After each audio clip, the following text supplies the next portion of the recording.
성도들이 이 한 주간 동안에 사무엘 하 말씀을 꾸준히 읽으시면서 그 다윗과 압살롬의 그 가슴 아픈 이야기를 여러분들이 다 읽으셨을 겁니다. 이스라엘 나라의 연대를 아시면 늘 좋다 하는 말씀을 드렸습니다.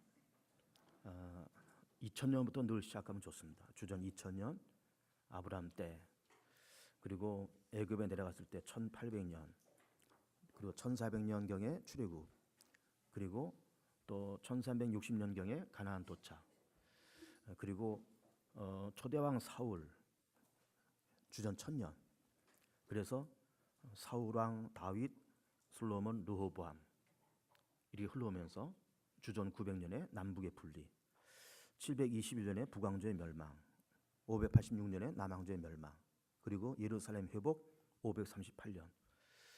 그렇게 이 아브라함 때부터 연대 순으로 이렇게 기억을 하시면 좋습니다. 우리가 이제 이 다윗과 압살롬의 관계를 이렇게 놓고 보면서 늘 특별히 구약성을 이렇게 읽으면서 어떤 사건을 이렇게 보면서 이거는 연대가 어느 정도다, 이거를 기억하는 것이 좋습니다. 다윗이 나오니까는 주전 한 1000년경, 또 솔로몬, 르호보암 남북의 분리가 있을 때는 한 주전 한 900년경, 바벨론 침략 586년경, 이렇게 그 연대를 가늠하는 것이 좋습니다. 그래야 성경을 우리가 이해하기가 좋습니다. 이스라엘 나라가 세워졌을 때는 주전 1000년이고 초대왕 사울이 그렇게 등극을 합니다. 그렇게 사울 왕이 등극했을 때 베들레헴 그 작은 동네에서 다윗이라고 하는 이 목동이 거기서 아버지 이새를 따라서 목자의 일을 그렇게 합니다. 양을 기르는 목자의 일을 합니다. 이 베들레헴은 우리가 잘 아는 것처럼 예수님께서 탄생하신 장소잖아요. 그리고 다윗의 동네입니다. 그리고 다윗의 아버지 이새가 거기 살고 있다가 이새의 막내 아들로 다윗이 태어나죠. 그러면서 아버지를 따라서 목동의 일을 그렇게 하게 됩니다. 그러면서 아버지의 양을 기르면서 그 양과 소 이런 짐승을 가지고 푸른 풀밭, 쉴만한 물가 이렇게 다니면서 본인이 직접 시편 23편을 지어서 노래를 부릅니다. 시편 23편을 좀 띄워보세요. 그 유명한 시편이 이렇게 되어 있죠. 여호와는 나의 목자시니 내게 부족함이 없으리로다. 그가 나를 푸른 풀밭에 누이시며 쉴만한 물가로 인도하신도다. 내 영혼을 소생시키시고 자기 이름을 위하여 의의 길로 인도하신도다. 내가 사막의 음침한 골짜기로 다닐지라도 해를 두려워하지 않을 것은 주께서 나와 함께 하심이라. 주의 지팡이와 막대기가 나를 안위하시나이다. 주께서 내 원수의 목전에서 내게 상을 차려주시고 기름을 내 머리에 부으셨으니 내 잔이 넘치나이다. 내 평생의 선하심과 인자하심이 반드시 나를 따르니 내가 여호와의 집에 영원히 살리로다. 이런 그 시편을 지으면서, 그러면서 하나님과 우리와의 관계가 마치 목자와 양의 관계로 이렇게 비유하면서 목자인 자기가 양과 염소를 이렇게 푸른 풀밭 쉴만한 물가로 인도하시고 사나운 짐승이 침략해 올 때 이걸 다 막는 이런 모습처럼 하나님께서 우리의 아버지 되시고 동시에 우리의 목자 되시면서 우리의 한평생을 푸른 풀밭 쉴만한 물가로 인도하시고 곰과 사자들이 쳐들어올 때 이것을 막는 그런 일을 하시는 하나님의 그 역사를 그렇게 하나님과 우리와의 관계와 양과 목자의 관계로 그렇게 비유하면서 그렇게 노래를 불렀던 겁니다. 그러면서 다윗이 아직 군대에 나가기 직전에 이스라엘 나라와 블레셋과의 전쟁이 이렇게 벌어집니다. 그렇게 벌어졌을 때 형들은 군대에 나가 있고 다윗은 아직 군대에 나갔지 않을 때 이제 다윗이 나가서 보니까는 골리앗 편에 블레셋 군대는 골리앗이 있고 이스라엘 군대에서는 아무도 나갈 사람이 없기에 본인이 이제 나가서 돌미 하나 집어던져서 그 거대한 골리앗을 쓰러뜨리죠. 그러면서 이 다윗은 그 골리앗을 싸워서 이기는 이 사건을 통해서 일약 이 이스라엘 사회에서 굉장히 유명한 그런 대스타가 됩니다. 그러면서 사람들이 말하기를 사울이 죽인 자는 천천히요 다윗이 죽인 자는 만만이로다. 그러면서 이 다윗의 인기와 다윗의 영예가 이렇게 이스라엘 사회 안에 그렇게 가득 차게 되었습니다. 그러면서 다윗은 초대왕 사울의 궁궐 악사가 되고, 그리고 조금 후에 군대 장관이 되고, 그리고 사울 왕의 사위가 됩니다. 그러면서 다윗이 가는 곳마다 하나님께서 함께 하시면서 이 다윗은 나가서 싸워서 이기고, 그리고 동시에 이 다윗의 인기가 점점 많아지면서 사울이 죽인 자는 천천, 다윗이 죽인 자는 만만이로다라는 이런 노래를 이스라엘 사람들이 지어 부르면서 사울이 자기의 사위이면서 그리고 군대 장관이 다윗을 보는 눈이 이제 곱지가 않습니다. 경쟁심이 생기고 그러면서 시기심이 생기면서 그 다윗을 죽이려고 손수 수년간을 이게 쫓아다녔지만은 그 일을 이루지 못합니다. 그러면서 이 블레셋과 또 한 차례 전쟁을 하면서 사울은 거기서 아들 요나단을 잃고 그리고 본인은 부상을 입고 그러다가 나중에 자결을 하죠. 그러면서 사울의 인생은 참 불행하게 그렇게 끝납니다.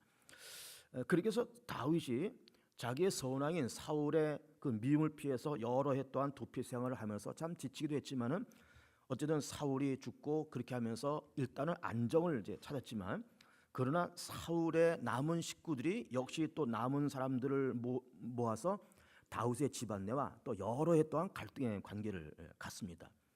그러면서 사울은 죽었지만 사울의 아들인 이스보셋이 있고 군대 장관 아브넬이 있는데, 아브넬이 사울의 아들인 이스보셋을 호수아비 왕으로 세워놓고 자기가 실권을 잡습니다. 그리고 이 한쪽에는 다윗이 또 주권자로 있고 그 군대 장관 요압이 그렇게 있었습니다. 근데 이제 요압이 아브넬을 죽이면서, 그러면서 이 사울의 집안에는 급속히 몰락하고 다윗의 집안에는 이제 강성해지고, 사울과 다윗 집안에 많은 그런 전쟁을 알리고 있었지만은 점점 다윗의 집안내가 점점 커졌다, 그렇게 성경은 말씀을 하시고 있습니다. 이스라엘가 분열된 것이 대략 주전 900년이다 말씀드리고, 르호보암 왕 때 이제 갈라졌다고 말씀을 드리면서 북왕조는 10지파, 남왕조는 2지파 이렇게 갈라지지만은 사실 이렇게 갈라지는 조짐이 언제부터 있었는가 하면은 이 사울 왕 때부터 이미 분열의 조짐이 있었던 겁니다. 왜 그런가 하면은 이미 사울의 집안내와 다윗 집안내와 싸울 때 사울 집안내는 11지파가 있었고 다윗의 집안내는 유다 지파 한 지파만 그렇게 있었어요. 왜 이제 베냐민 지파가 나중에는 이제 유다 지파가 되지만 베냐민 지파가 왜 사울의 집안에 그렇게 들어가 있었는가 하면은 사울 왕이 베냐민 지파이기 때문에 그래요. 그래서 11개의 지파와 한 개의 지파인 유다 지파의 다윗의 집안내와 이 여러 해 동안의 갈등 관계 있었지만은 결국 사울의 집안에는 점점 몰락하고 다윗의 집안은 점점 크면서 결국 이제 다윗이 11개 지파를 흡수 통일을 하게 됩니다. 그래서 이제 통일 왕국을 이뤘고 이제는 더 이상 갈등이나 어떤 내전이나 이런 것 없이 편안한 시대가 이렇게 찾아온 거예요. 그래서 편안한 어떤 통일 왕조의 시대가 된 것까지는 좋았는데, 그때에 호사다말은 말처럼 좋은 일이 있을 때 마가 낀다는 호사다말은 말처럼 이렇게 나라가 평안해졌을 때 한 가지 괴이한 사건이 벌어집니다. 이제 그 사건이 뭔가 하면은 대체로 이제 동서고금을 막론하고 왕들에게는 여러 여인들이 있었습니다. 그래서 부인들이 보통 수십 명씩 그렇게 있었잖아요. 뭐 우리가 아는 것처럼 솔로몬에게는 처첩이 1000명 있었다, 그렇게 얘기를 하는 겁니다. 다윗도 수십 명의 처첩들이 그렇게 있었어요. 그러니 여러 수십 명의 처첩들 가운데서 태어나는 아들, 딸들이 또 이게 수십 명 내지는 뭐 100명 이상 그렇게 있을 것 아닙니까? 그러면은 그렇게 왕자들이 뭐 배다른 왕자들이 막 태어나고 배다른 딸들이 태어나면서 왕자와 왕자 간에 딸들과 딸들 간에 알력과 갈등이 발생을 하는 거예요. 왜 그런가 하면은 아무래도 그날의 왕은 한 사람밖에 없으니까 이제 다윗이 왕으로 있고 여러 배다른 형제들이 쭉 있는데 과연 이 여러 아들들 가운데서 과연 누가 간택을 받아서 이 나라의 왕이 될 거냐, 그러면서 서로 시기하고 갈등하고 그랬던 것이 있었던 거죠. 그때에 이제 누가 있는가 하면은 이 다윗의 여러 아들들 가운데서 압살롬이라고 하는, 이제 오늘 본문의 제목처럼 압살롬이라는 아들이 이렇게 성경에서 주목을 받고 있었던 겁니다. 그 압살롬에 대해서 성경은 뭐라고 얘기하는가 하면은 머리끝부터 발끝까지 흠잡을 데가 없는 사람이라는 거예요. 이 말이 뭔가 하면은 아주 사람이 남자답게 키도 후리후리 크고 얼굴도 잘생기고 이렇게 막 근육질 몸매다가 그리고 머리도 숱이 많아서 치렁치렁 이렇게 늘어뜨리고 말도 잘하고 사교성도 있고 대인관계도 좋고 좀 머리끝부터 발끝까지 흠잡을 데가 없다고 그렇게 말씀하시고 있고, 그 압살롬이 얼마나 아름다운 사람인가 하면은 그 아름다움이 이스라엘 가운데 큰 칭송이 되었더라. 성경에서 그렇게 말씀하고 있어요. 그 용모가 참 뛰어나고 잘생기고 좀 남자다운 남자, 마초 같은 남자. 그러면서 그 얼굴이 뭐 요즘에 무슨 영화 배우나 탤런트 뺨칠 만큼 잘생긴 그런 사람이었던 겁니다. 그런데 이 압살롬에게 누이 동생이 하나 있었는데 다말이라는 누이 동생이 있습니다. 이 다말이 있는데 배다른 형제인 암논이라는 이 압살롬의 그 형제가 이 배다른 자기 다말을 이렇게 성폭행을 합니다. 그러니까는 압살롬은 자기 누이 동생을 배다른 형제인 암논한테 이렇게 성폭행을 당하면서 그때부터 압살롬이 마음과 생각과 정서가 삐뚤어지기 시작한 겁니다. 그렇지 않아도 왕들 간에 갈등이 많았던 차에 너 암논 두고 보자. 그리고 너희 배다른 형제들 한번 두고 보자. 내가 너를 반드시 죽일 거다. 그리고 이렇게 성폭행 사건이 있은 다음에 아버지 다윗이 이걸 좀 잘 교통정리를 좀 하고, 예를 들면 암논을 불러서 좀 호되게 야단을 치고 그러면서 뭐 이렇게 징계도 내리고, 그래서 너는 이제 더 이상 우리 집안 내에서 이러이러한 일을 하지 말아라. 아니면 너는 절대로 왕권을 넘보지 말아라. 왕으로 간택받을 사람이 여러 사람 있지만 너는 그 후보에도 들어오지 못한다 하면서 뭐 어떤 적절한 징계를 내렸으면 좋을 텐데 왕이 그런 이야기를 듣고 근심만 했지 어떤 적절한 징계가 내려오지 않았다는 거예요. 그러니까 여기서부터 압살롬이 아버지에 대한 반감도 생기고 형제에 대한 미움과 그 시기심도 생기고, 그러면서 아버지에 대해서 점점 부정적인 생각이 그렇게 들었던 겁니다. 그러면서 그때부터 압살롬은 그 여러 형제들 가운데 갈등을 가지면서 누가 왕이 될 거냐, 누가 간택을 받을 거냐, 이런 갈등이 많았을 때에 자기가 그때부터 왕이 되리라 꿈을 꿨던 것 같습니다.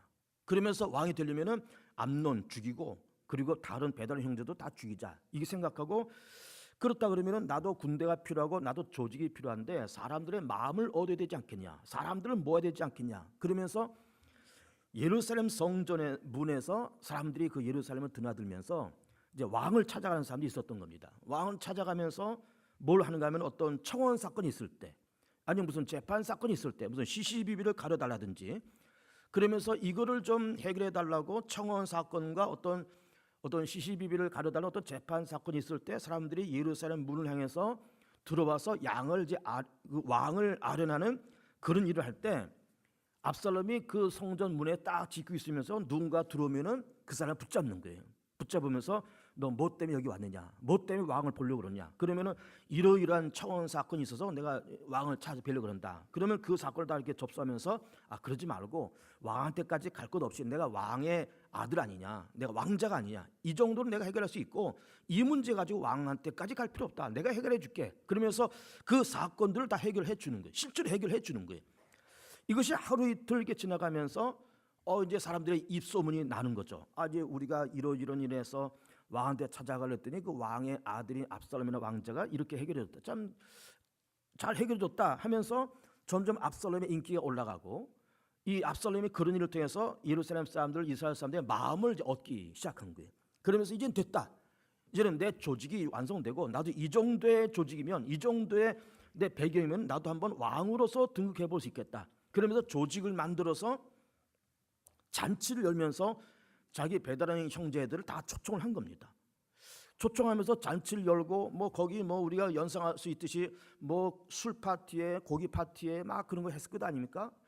배다른 형제를 다 불러서 술 파티하면서 딱 어떤 신호를 보낼 때 왕자를 죽여라라고 어떤 신호를 보냈는데, 그때 자기 누이 동생을 겁탈하고 성폭행한 암논은 죽였는데 다른 형제들은 못 죽인 겁니다. 암논을 죽일 때 다른 형제들이 깜짝 놀라서 야, 이게 아니로구나, 저 압살롬이 우리 형제들 다 죽이려고 이렇게 잔치에 초청한 거로 하면서 암논을 죽이는 그 현장을 보면서 다른 형제들이 뿔뿔이 급하게 도망을 간 거예요. 그래서 다행스럽게 암논 하나만 죽고 다른 형제는 다 이렇게 무사히 살았습니다. 그 일이 있은 다음에 다윗이 그런 얘기를 다 들으면서 야, 이게 범상치가 않다. 압살롬이 이만저만해서 궁궐 앞에서 사람들의 마음을 훔쳐가더니 이제는 형제들 죽이려고 그런 일을 하고 결국 자기 누이 동생을 겁탈한 그 암논을 죽였으니 이제 점점 이 압살롬이 무슨 일을 할지 모르겠다라고 걱정이 이제 쌓였던 거죠, 다윗 입장에서는. 그러던 차에 압살롬이 자기의 이 추종자들을 끌고서는 헤브론에 가서 내가 이제 왕이다라고 선포를 해버리는 겁니다. 그러면 이스라엘 나라는 나라가 하나인데 한 나라 안에 왕이 둘이 있을 수 없잖아요. 그러면은 예루살렘에 자기 아버지가 왕으로 있는데 헤브론에서 내가 왕이 되었다는 것은 이젠 내가 왕이니까 예루살렘에 있는 당신 다윗은 더 이상 왕이 아니다. 나는 젊은 사람이고 나는 뜨는 태양이고 나는 지는 태양이니까 당신 빨리 물러나든지 안 물러나면은 내가 어떻게 물리적인 힘을 써서 당신을 몰아내겠다. 그런 뜻이었던 겁니다. 다윗이 예루살렘에서 그 소식을 들은 겁니다. 이만저만해서 압살롬이 사람들을 이렇게 미혹해서 어떤 청원 사건을 들어주고 재판을 자기 마음대로 하면서 사람들의 마음을 얻더니 잔치를 열어서 또 형제를 죽이려고 그러더니 이제는 왕이 되었다 그러니까 이제는 갈 때까지 다 갔다. 그러면 압살롬이 왕이 되었다고 선포하면은 그럼 나를 밀고 들어오려고 그런 것들 아니냐. 그러면서 급하게 다윗이 도망가는데 얼마나 급하게 도망가는가 하면은 신발도 신지 못한 채 도망갔다는 거예요. 후궁들 10명을 궁에 남겨놓고 법궤를 남겨놓고 그리고 겨우 자기 몸만 가까운 그 친위대만 끌고 신발도 신지 못한 채 그렇게 도망 나온 겁니다. 그러면서 울면서 기드론 시내를 지나갈 때에 시므이라는 사람이 돌을 던지고 먼지를 뿌리면서 너 사악한 자여, 너 다윗 사악한 자여, 너 물러가라 물러가라. 그 시므이가 소리를 지르는데 그 시므이가 누군가 하면은 사울 집안의 사람이었다는 거죠. 과거에 시간은 지나갔지만 사울 집안내와 다윗 집안내 갈등이 있을 때 뭐 다행스럽게 사울의 집안은 점점 몰락해가고 다윗의 집안은 점점 강세해서 흡수 통일을 한 것까지는 좋았지만 사울의 집안내 사람들이 여전히 남아 있었던 겁니다. 그 가운데 시므이라는 사람이 다윗이 도망가는 걸 보면서 이제 뭐 왕으로 있을 때는 꼼짝 못했지만 도망가는 왕이야 뭐 무슨 겁이 나겠습니까? 이빨 빠진 당신 이빨 빠진 호랑이다. 발톱 빠진 곰이다. 그러면서 이 왕을 향해서 다윗을 향해서 뭐 별별 욕을 다 하는 겁니다. 그랬더니 다윗의 군대장관 요압이 왕이시여 내 저 시므이를 가서 쳐 죽이리까? 그랬더니 왕이 하는 말이 기가 막힌 말을 하는 겁니다. 놔둬라. 내 몸에서 난 내 아들도 나를 죽이려고 좀 쫓아오는데 남이야 오죽하겠냐. 그냥 내버려둬라. 그리고 정말로 이 다윗이 울면서 그렇게 궁궐을 빠져나갔습니다. 곧 이어서 압살롬의 군대가 예루살렘을 쳐들어왔습니다. 아마도 다윗이 도망가고 압살롬이 예루살렘을 쳐들어온 이 시차가 얼마인지는 성경에 말하지 않습니다. 뭐 하루가 지났든 이틀이 지났든 아니면 몇 시간이 지났든 아마도 이 시차를 놓치지 못했으면 이 시차를 요걸 챙기지 못했으면은 아마도 압살롬이 쳐들어와서 자기 아버지 다윗을 그 궁궐 안에서 아마 죽였을 거예요. 그리고 자기가 내가 이제 왕이다라고 그렇게 선포를 했을 겁니다. 근데 급하게 다윗이 헤브론에서 자기 아들이 왕으로 선포됐다는 얘기도 하고 급하게 도망가면서 일단은 목숨을 구한 거예요. 그러고 나서 압살롬이 예루살렘 궁궐을 점령한 다음에 제일 먼저 뭘 하는가 하면은 자기 아버지가 후궁을 10명을 남겨놨다 그랬잖아요. 그 후궁을 궁궐 옥상에다가 천막을 쳐놓고 백주 대낮에 자기 아버지 후궁과 더불어서 성폭행을 하는 거예요. 이런 끔찍한 일을 이제 하는 겁니다. 자기 아버지의 자기 아버지의 후궁을 백주 대낮에 그런 일을 벌였던 겁니다. 이게 무슨 일일까요? 이건 반인륜적이고 폐륜적인 그런 일을 하는 거예요. 그건 뭘 얘기하는 걸까요? 내 아버지는 이제는 아무것도 아닌 존재고 내 아버지는 이제 늙은 노인네고 내 아버지는 이제 내 앞에 무릎을 꿇어야 되는 양반이고 나는 아버지를 이긴 사람이다 라는 것을 선포하는 의식이고 그러면서 아버지의 후궁을 그렇게 백주 대낮에 성폭행을 했던 겁니다. 그런 이야기를 다윗이 다 들은 거예요. 그러니 그렇지 않아도 아들한테 쫓겨서 남도 아니고 말이죠. 남한테 쫓겨도 참 부끄럽고 참 당황스러운 일인데 아들한테 쫓겨서 이렇게 가니 왕인데 남들이 왕이 아들한테 쫓겨서 신발도 신지 못하고 도망가는 그 모습이 얼마나 초라하고 얼마나 참 부끄럽고 얼마나 겁도 나고 그러겠습니까? 뒤에서는 시므이가 소리 지르죠. 사악한 자여 사악한 자여 돌 집어던지고 그런 욕하지요. 그러면 조금 있다가 소식이 들려오기는 이 다윗의 후궁들을 아들 압살롬이 백주의 옥상에서 그래 천막 쳐놓고 그 일을 했다고 다 듣지요. 이거는 정말 사람이 살 마음이 안 나는 거예요. 살 마음이 안 나는 겁니다. 정말 죽고 싶죠. 어쨌든 그런 걸 통해서 압살롬의 군대와 다윗의 군대가 계속 전쟁을 합니다. 전쟁하면서 결국은 다윗의 군대가 이기죠. 다윗의 군대가 이기면서 압살롬의 군대가 점점 몰락해 가면서 압살롬이 이제 생각하기를 이제는 전쟁에서 틀렸다. 이제는 나는 졌구나. 내가 예루살렘을 쳐들어온 것까지는 성공했는데 아버지의 군대는 이길 수가 없구나. 그러면서 노새를 타고 도망갑니다. 도망가다가 압살롬이 참 잘생긴 사람이었잖아요. 머리카락도 굉장히 숱이 많아서 철렁철렁거리는 사람인데 아마도 긴 머리카락을 이렇게 찔끈 뒤에 묶었던 것 같습니다. 묶은 머리를 가지고 노새를 타고 달려가다가 이 묶은 머리가 이렇게 출렁거리면서 어느 상수리 나무 가지에 턱 하고 이렇게 머리가 걸린 거예요. 걸리니까는 나무에 대롱대롱 매달리고 노새는 쑥 빠져나가고, 이렇게 나무에 대롱대롱 걸려있는 압살롬을 다윗의 군대가 쳐들어가서 창으로 찔러서 죽였습니다. 그럼 이렇게 죽이고 나서 그러면 이제 다윗의 군대가 이겼잖아요. 과거에는 다윗의 군대가 사울의 군대도 이겼고, 이제는 반역자 쿠데타를 이기고 아버지를 몰아내려고 하는 페류나를 죽였으니 전쟁이 다 끝난 것 아닙니까? 그래서 이제 군대가 전쟁 끝났다. 이 전쟁 끝났다는 기쁜 소식을 왕에게 전하자. 그러면서 와서 다윗 왕 앞에 와서 당신의 아들 그리고 대적자여 반인륜적이고 페류나인 압살롬이 죽었습니다라는 보고를 지금 하고 있는 거, 이 본문 읽으면 그 얘기입니다. 보고를 하는 겁니다. 압살롬이 죽었습니다. 그랬더니 지금 군대는 다 좋아하잖아요. 과거 사울의 군대도 이겼죠. 이번에 압살롬의 군대도 이겼죠. 강력한 다윗의 왕권이 세워졌으니까 군대는 막 좋아하는데, 아버지 다윗이 아들이 죽었다는 그 이야기를 듣고 통곡을 하면서 압살롬아 내 아들 압살롬아, 내가 너를 대신해서 죽었으면 좋겠다 하면서 위치로 올라가면서 울면서 위치로 올라갔다는 거예요. 압살롬아 내 아들 압살롬아, 차라리 내가 너를 대신해서 죽었으면 내가 대신 죽을 걸. 그러면서 어떻게 보면은 다윗 입장에서는 비록 아들이지만 이게 어떻게 보면 원수고 남만도 못하고 원수고 반역자고 반인륜적인 아들이고 폐륜적인 그런 아들인데, 그 아들의 죽었다는 그 소식을 듣고 가슴 아파하면서 압살롬아 하면서 통곡하면서 위층으로 올라갔다는 거예요. 이런 이야기가 우리도 요 근래에 성경 읽으면서 사무엘 하 말씀을 요즘 쭉 읽고 온 겁니다. 자, 그러면은 우리가 지금 다윗과 압살롬이라는 제목을 말씀드리면서 압살롬이 그런 일을 통해서 이런 일이 벌어졌다는 말씀을 드리겠지만은, 왜 그러니 다윗의 인생 가운데서 이런 폐륜적이고 이런 우환이 생겼을까? 이런 우환이 생겼을까? 다윗에게 하면 그렇겠습니까? 우리는 그렇지 않습니까? 우리도 세상 살면서 여러 가지 우환을 만나면서 세상을 살아갑니다. 그 우환을 만날 때마다 우리는 항상 뭘 염두에 둬야 되는가 하면은, 그래, 이 우환은 결국 나 때문에 그래. 그러면서 그 책임 절반을 내가 가져야 되는 거예요.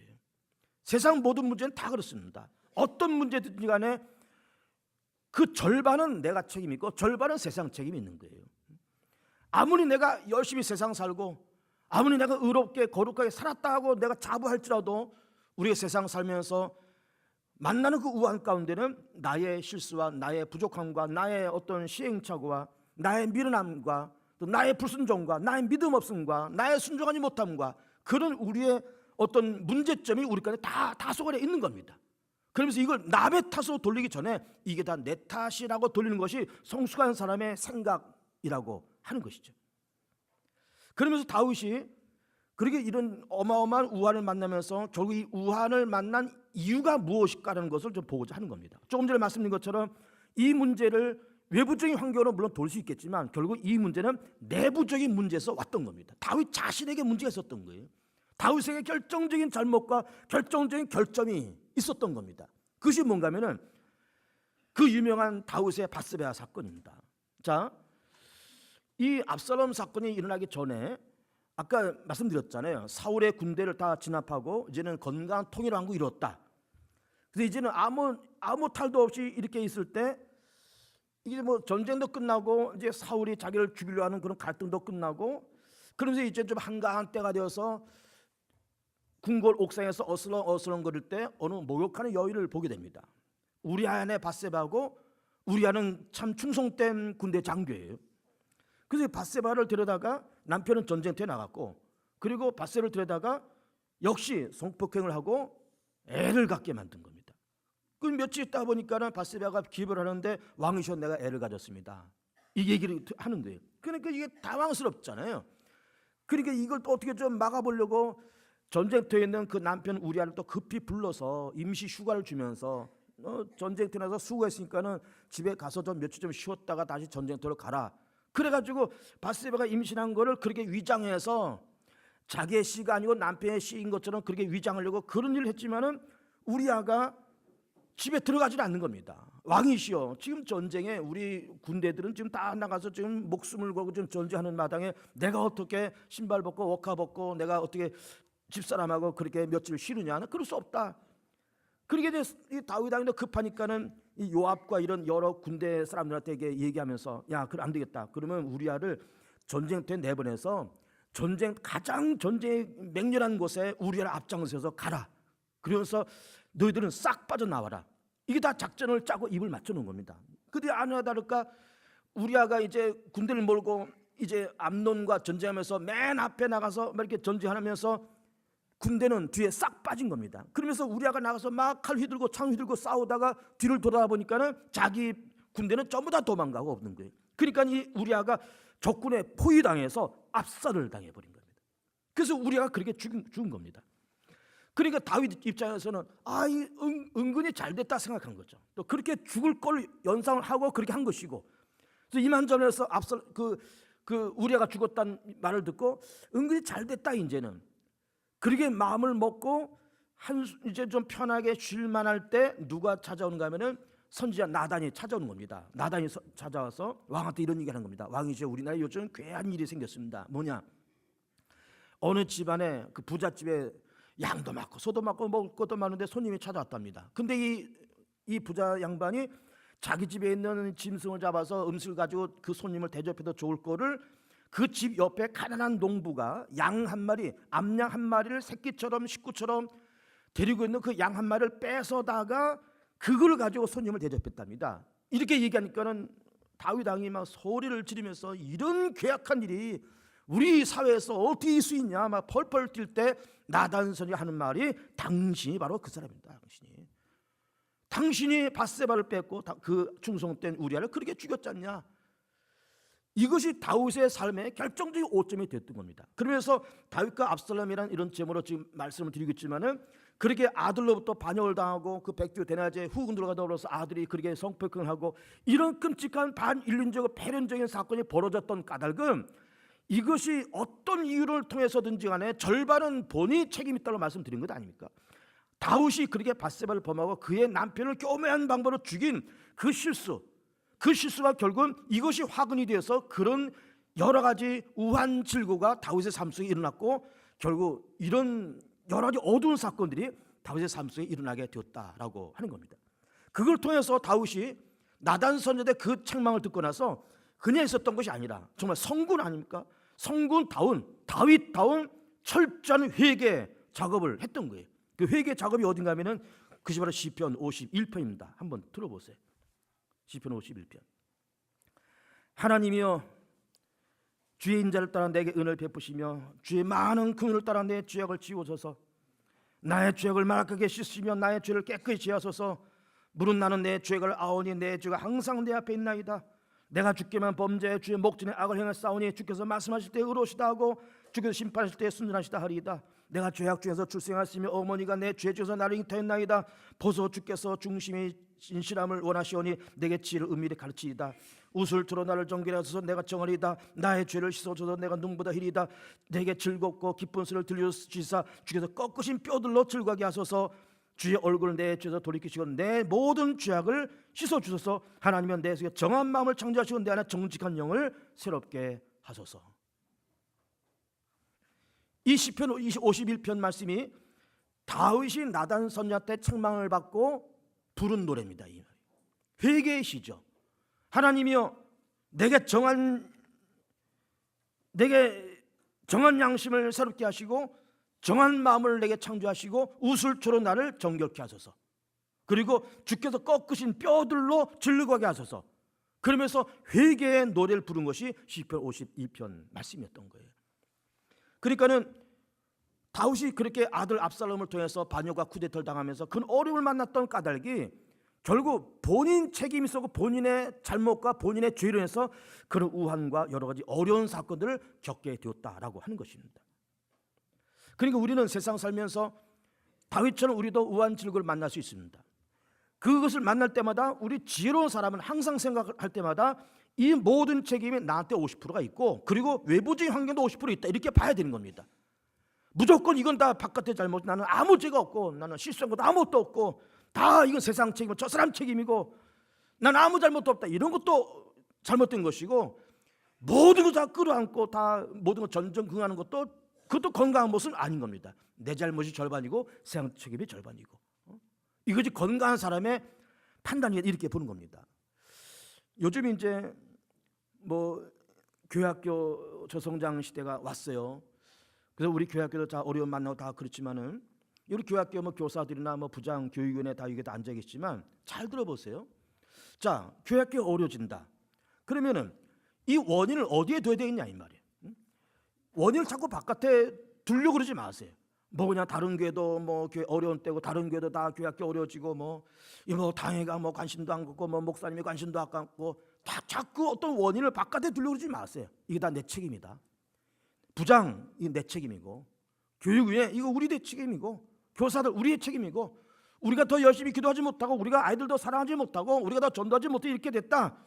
그러면서 그 책임을 끌어안고 애통해하고 부르짖고, 하나님 우리 교회학교 살려달라고 몸부림치고 그래야 됩니다. 세상 탓하지 말고, 뭐 당에 탓하지 말고, 정말 몸부림치면서 교사들이 기도를 해야 되는 겁니다. 뭐 저는 안 그러겠습니까? 저도 작년부를 담당하지만은, 작년부도 모르게 아직 우리도 작년부도 사실 다 위기입니다. 그러면서 뭐 다 다른 교회 다 뭐 요즘 다 저성장 시대고 다 뭐 우리만 그런가, 그러면서 나도 그냥 덜렁덜렁 뭐 그냥 생각 없이 그렇게 사는 것 아닙니다. 나도 정말로 나도 신경 쓰고 기도하고, 새벽이면 새벽, 밤이면 밤, 낮이면 낮, 정말 교회가 어떻게 하면 다시 일어날까, 어떻게 하면 다시 교회가 부흥될까, 나도 노심초사하면서 그렇게 살아가는 거예요. 왜? 이게 다 내 책임이니까. 어떻게 세상 책임을 돌리겠습니까? 다 그렇다고 어떻게 다 남 탓만 하고 세상 탓만 하겠습니까? 난 내 잘못이죠. 뭐 담임 목사 잘못이고, 내 잘못이고, 내가 기도 많이 못하고, 내가 열심히 목회하지 못해서 내가 이렇게 됐다고 내가 자책감을 갖는 것이지, 다 세상 탓을 돌리는 것은 건강한 모습이 아닌 거예요.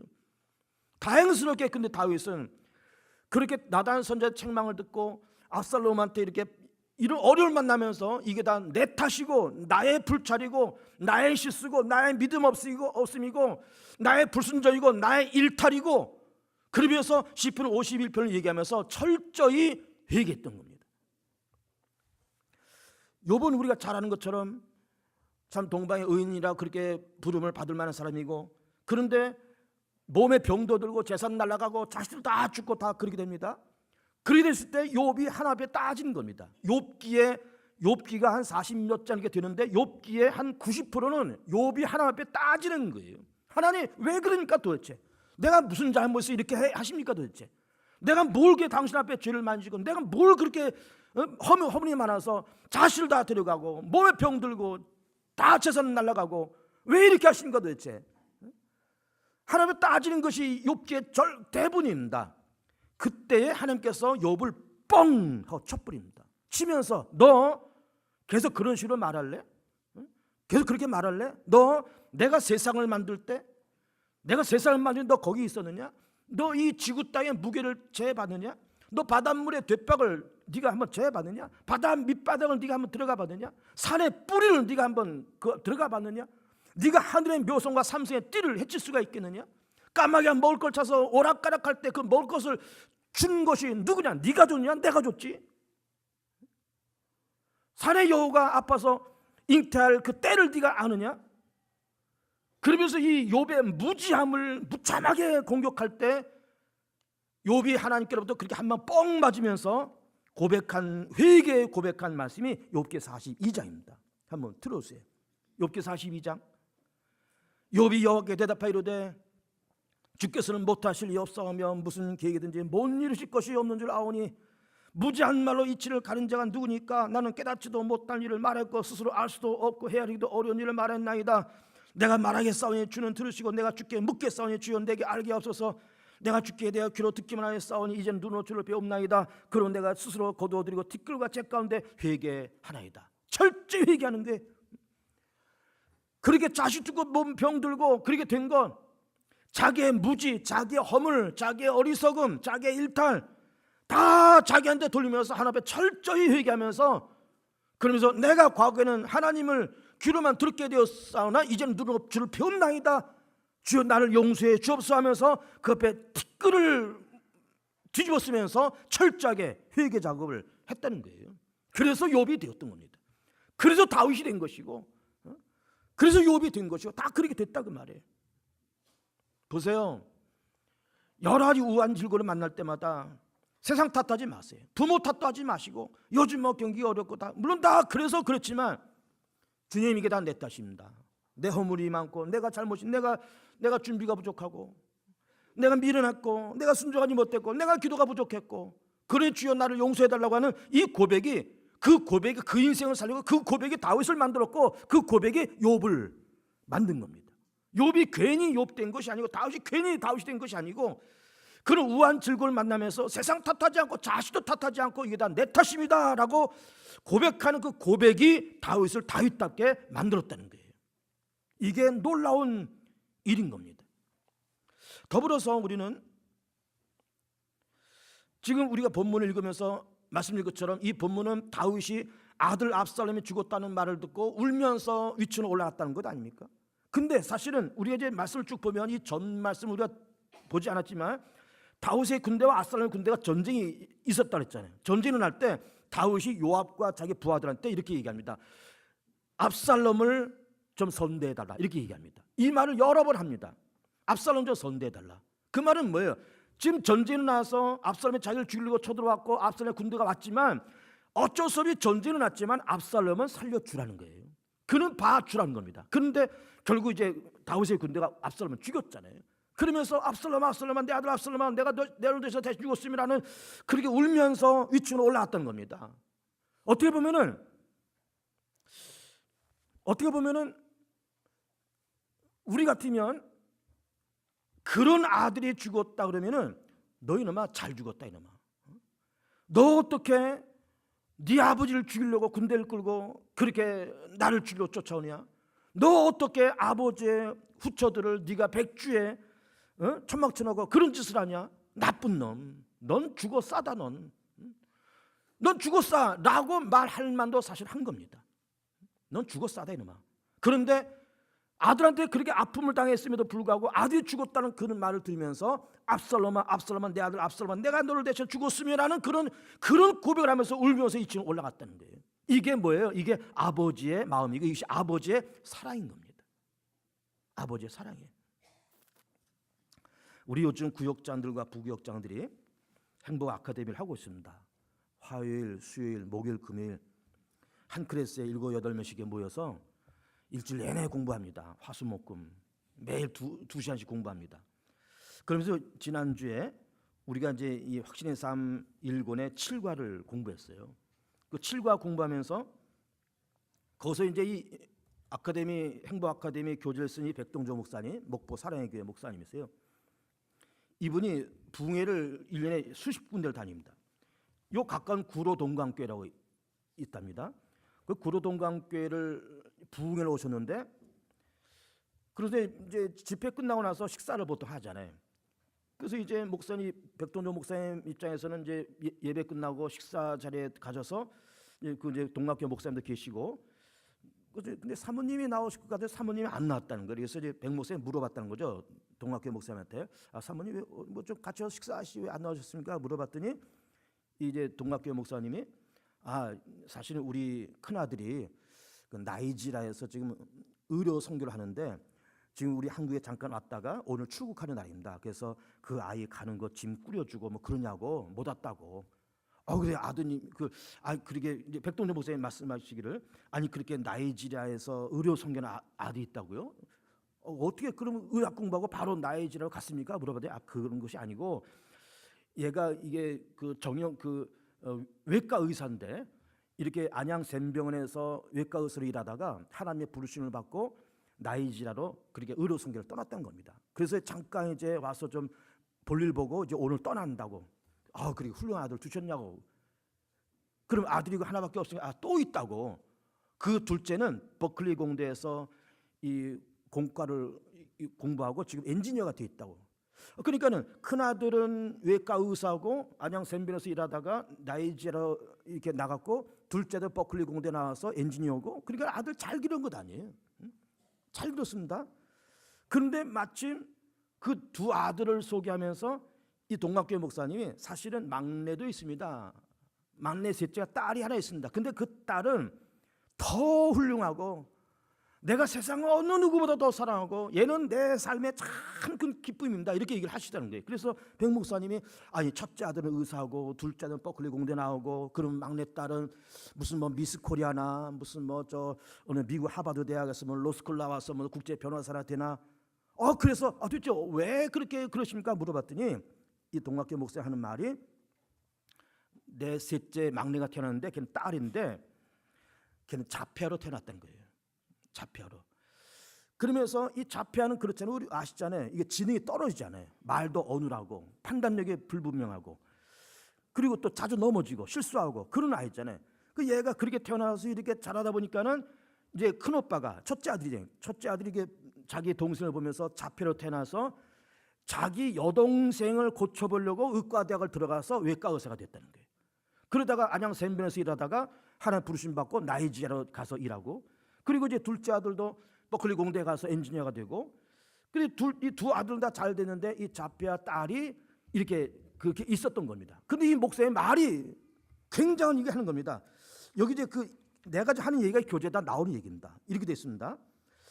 저에게 있어서 그 딸은 큰 자랑이요 은혜의 보고요 큰 기쁨거리입니다. 바울이 삼층전을 자랑하다가 자기의 진짜 자랑거리는 가시라고 고백했듯이 그 아이는 나에게 비록 가시지만 자폐아의 딸이지만 내게는 기쁨입니다. 내 기쁨입니다. 그러면서 걔 때문에 내가 하나님의 사랑을 깨달았고 걔 때문에 사람을 보는 눈이 열렸고 걔 때문에 장애인을 보는 눈이 열렸다는 거예요. 그래서 이 구로 동광교회에서 이 자폐인이 딸 때문에 이 장애인 복지재단을 2개를 만들었다는 겁니다. 그런데 어쨌든 그렇게 그 아이를 통해서 하나님의 사랑을 깨닫고 다 그렇게 한 것까지는 좋았지만 그렇게 기르기까지는 이런 많았으면 눈물의 그 시간들이 있었던 거죠. 이렇게 고백하고 이 말도 지금 여기 다 나왔는데 이제 아들들은 잘 돼서 이렇게 다 뭐 의사로 가고 버클리 공대 가고 다 잘 됐지만은 딸은 그러고 있으니까 어쨌든 목사님 사모님하고 신방을 가야 되잖아요. 그럼 신방 갈 때 자폐아 딸을 이제 놔둬야 되는데 얘를 그냥 놔둘 수가 없잖아요. 그래서 자기 방에 집어넣고 바깥으로 문을 걸어 잠갔다는 거예요. 그러고 나서 신방부 한 서너 시간 신방하고 돌아와서 문을 열어보면 그 방이 엉망진창인 거예요. 뭐다 쏟아놓고 엎질러뜨리고 깨뜨리고 여기다가 쫑똥 싸놓고 오줌 싸놓고 그러고 있다는 거예요. 이게 뭐 한두 번입니까? 신방가 올 때마다 그런 일이 벌어지니까 사람이 살 수가 없잖아요. 그래서 이 동학교회 목사님이 이렇게 고백하는 겁니다. 그 아이를 끌어안고 함께 죽을까라는 생각도 했다는 거예요. 이 목사님이 그 아이를 끌어안고 너도 죽고 나도 죽자 그렇게까지 했는데 누군가가 이 목사님한테 하는 말이 미국은 장애인들의 천국이니까 이 아이를 미국으로 입양을 보내시면 어떻습니까? 얘기를 하더라는 겁니다. 그래서 고민하다가 그는 그렇게 해볼까 하면서 입양 신청서를 내고 기관에서 기다리는데 일주일 만에 연락이 왔다는 거예요. 미국에서 어느 그 가정이 이 아이를 입양한다고 그러니까 빨리 와서 서류를 쓰라고. 그래서 가서 일주일 만에 이런 일이 나서 가서 서류 이제 이것저것 쓰다가 이거 기관에서 맨 마지막 서류 하나 딱 내밀더라는 거예요. 이거 목사 이거까지 써야 된다면 내는데 그게 무슨 서류인가 하면은 친권자 포기각서를 쓰라는 겁니다. 친권자 포기각서. 근데 다른 서류는 다 기록하다가 친권자 포기각서를 쓰라고 딱 내밀었을 때 그냥 가슴에 그냥 망치가 쾅 하고 치는 듯한 충격을 받았다는 거죠. 충격을 받아요. 내가 이 아이를 비록 자폐로 태어나게 해서 어렵게 길러서 이 아이를 끌어안고 정말 나도 죽고 너도 죽자라고 그렇게 내가 어렵게 길렀지만 얘를 내가 입양을 보내면서 친권까지 내가 정말 포기해야 되느냐. 친권까지 포기해야 되느냐. 그래서 거기까지 내가 할 수 없다 그러면서 그동안 썼던 서를 다 찢어버리고 그리고 애를 데리고 다시 왔다는 거예요. 그러면서 이 목사님의 고백이 이렇게 고백되어 있습니다. 십자가 복음으로 나를 아들 삼으신 하나님 아버지도 내게 그렇게 하시겠구나. 내가 비록 자폐와 같을지라도 나를 버리거나 포기하지 않으시겠구나. 이것이 바로 하나님의 사랑이요, 이것이 바로 자녀됨의 권세로구나. 이렇게 목사님께서 고백을 하고 있었던 겁니다. 내가 여기서는 이 박정호 목사가요, 제가 사실은 참 감정이 무딘 사람입니다. 그렇게 즐거워하는 표정도 별로 없고, 그렇게 슬퍼하는 표정도 없고, 여러분 보실 때 다 그렇잖아요. 별로 감정이 별로 없는 사람이잖아요. 희로애락의 감정이 별로 없는 사람입니다, 제가. 근데 부천이고 구로 동광교회 이 목사님이 고백을 이렇게 보면서, 십자가 복음으로 나를 아들 삼으신 하나님 아버지, 내가 그렇게 하시겠구나. 비록 내가 잡혀가 들지라도 하나님은 나를 버리거나 포기하지 않으시겠구나. 이게 아버지의 사랑, 이게 하나님의 사랑이구나 라고 깨달으면서 제가 살짝 눈물이 흘렀습니다. 살짝. 이야, 이게 하나님의 사랑이로구나. 내가 잡혀가 들지라도, 내가 못난 나라도, 하나님께서 나를 바라보시면서 아무 쓸데없는 나라도, 그래도 하나님은 친권을 포기하지 않는 하나님이시로구나. 나를 버리거나 나를 포기하지 않는 그런 하나님이시로구나. 그것이 아버지의 사랑이고, 이것이 하나님의 사랑이고, 이것이 자녀됨의 권세로구나. 정말 은혜 받았습니다. 저는 가르치면서 은혜를 받았습니다. 제가 가르치면서 이게 아버지의 사랑이에요. 다윗도 그런 마음이었을 겁니다. 비록 자기한테 칼을 들고 온 아들이잖아요. 압살롬은 칼을 들고 아버지를 죽이려고 오는 아들, 그리고 자기의 아버지의 후궁을, 아버지의 후첩들을 백주에 대낮에 성폭행하는 이런 반인륜적인 패는, 이런 자식이 어디가 세상에, 이런 아들님이 어딨냐고 세상에. 쳐 죽여도 이게 성이 안 차는 거지. 쳐 죽여도. 근데 그런 아들이 죽었던 것을 들으면서, 그럼 잘 죽었다 이놈아, 그렇게 말하는 것이 아니라, 압살롬아, 압살롬아, 내 아들 압살롬아, 내가 너를 대해서 죽었으면 좋았을 것을, 그렇게 고백하면서 울면서 문 위층으로 올라갔다는 거. 이게 하나님의 사랑. 하나님께서 우리를 향한 하나님의 사랑이에요. 아들을 내어주기까지 사랑하신 그 하나님, 하나님의 사랑이고, 이것이 또한 자녀됨의 권세인 겁니다. 영접하는 자, 곧 그 이름 믿는 자들은 하나님의 자녀됨의 권세를 준다고 그렇게 말씀을 하셨잖아요. 예수 믿는 것이 얼마나 큰 축복인지요, 우리 하나님의 자녀가 됐다는 것이 얼마나 엄청난 축복인지요, 믿고 감사하고 열심히 세상 살아가는 복된 우리 교우들 되시기를 축복합니다. 짧게